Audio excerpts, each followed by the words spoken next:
Have you ever been scrolling through Zillow and see this big farmhouse on 5 acres of land with a red barn and think, that's it. I'm done with the noise, the traffic, and the chaos. Trust me, you're not alone. Rural living has this romantic pull.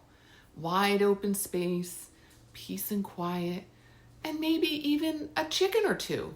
But before you pack up and head for the hills, there are a few realities worth knowing, and they're not always on the listing description. Today I'm going to walk you through the things that you need to look out for when you're buying a home out in the country, plus how to prepare and ease that common fear people have about making that move. One of the biggest things is access to services and amenities. When first exploring potentially living in rural Connecticut, many folks fall in love with the scenery, the rolling hills, covered bridges, farmers markets, and about 30 minutes between you and the nearest grocery store. That's the first big issue, distance.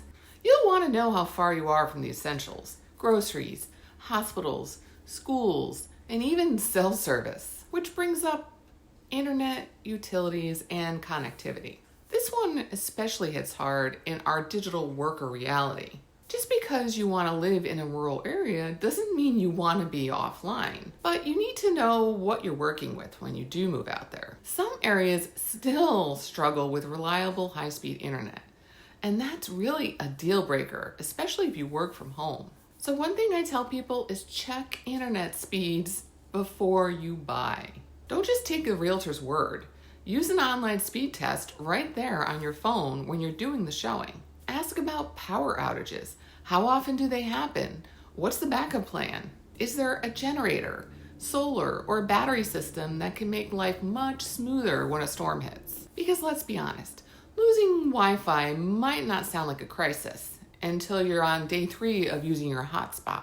Another thing you need to think about are property and land considerations. Here's where country living gets both magical and a little messy. That beautiful land, it comes with some big responsibilities. You'll need to check for boundary lines, easements, and things like wells and septic systems. Because unlike living in a city that has all the utility infrastructure, you're often your own mini infrastructure when you live in a rural community.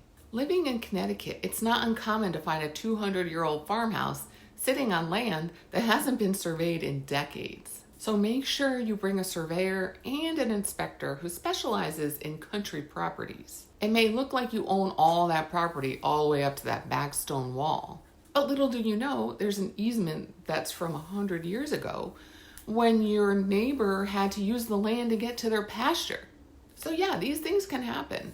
And yes, you need to budget for maintenance because replacing a septic system can cost more than a brand new kitchen. And you all know I've warned you about septic systems in the past, or wells, because when there's a power outage, that means no running water to drink, for showers, or for flushing toilets. So plan on losing power because rural areas in Connecticut definitely lose power more often than the cities and the suburbs. Another fear people have is transportation and commuting. So first let's talk about the roads, or sometimes things that pass for roads. Depending on where you buy, you may have a long, unpaved driveway or a scenic back road that turns into a sled run in January. If you're living in rural Connecticut, you know the struggle. Back roads, and even sometimes main roads, after a snowstorm can be quite an adventure. And there's even several roads that are still dirt roads here in Connecticut, so that's a whole other issue. So things you need to consider. Test your commute at times you'd actually be driving. So that means rush hour, after dark, in bad weather if at all possible. And budget for fuel, tires, and car maintenance. Rural driving eats up miles and wears out brakes faster than you'd think. And consider your vehicle choice. All-wheel drive and four-wheel drive can be a game changer. Education and healthcare are also important when you're living in the country. If you've got kids or medical needs, this is a big one. Rural schools can be excellent, but they're often smaller and options for specialized programs might be very limited. And in some parts of the state, the nearest hospital can be 30 to 45 minutes away, which feels longer, especially in an emergency. And I know some of you might think that's not that far because you live in these states that are massive. But honestly, for Connecticut, that's a far distance to be away from something. That said, communities are tight-knit. Many folks rely on telemedicine and local clinics for their day-to-day needs. Things to do before you move: visit schools, check ratings, talk to parents. And you also might want to map out healthcare facilities. And don't overlook urgent care or paramedic and ambulance coverage either, because when you need it, you want it there quickly. Now let's talk about your new neighbors. And no, I don't mean the ones who bring over muffins. In rural living, wildlife is part of the deal. It's not uncommon to wake up to a herd of deer eating your landscaping like it was a buffet. And a black bear? Just casually checking out the bird feeder later that week. You learned quickly.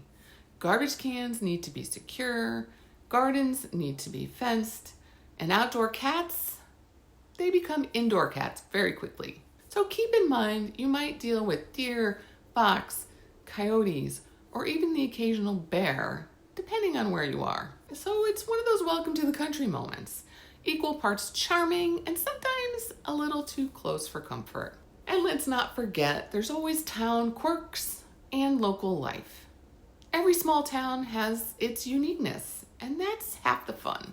These communities have traditions, inside jokes, and a pace of life that's refreshingly old school. But it also means you need to learn the rhythm. The post office might close at noon on Saturdays. The local diner might only take cash. If you're moving from a city, this can be quite a big culture shift. But once you lean into it, you realize that that's where the magic happens. Real connections, real community. So here's a tip. Show up to a town event. Support local businesses. Ask people about the best place to get coffee, and you'll learn more about your new home in one conversation than in a dozen Google searches. At the end of the day, buying a rural home can be one of the most rewarding decisions you've ever made. You just need to go in informed, prepared, and realistic. That way, when you finally sit on your porch, watching the sunset over your property, you'll know you made the right move. If you live in a rural area, what are some of the things I missed? Comment below. And as always, reach out. I know great agents all over the country. So if your dream is living in rural Connecticut or rural Montana, I can help you. And as always, thanks for watching and have a great day.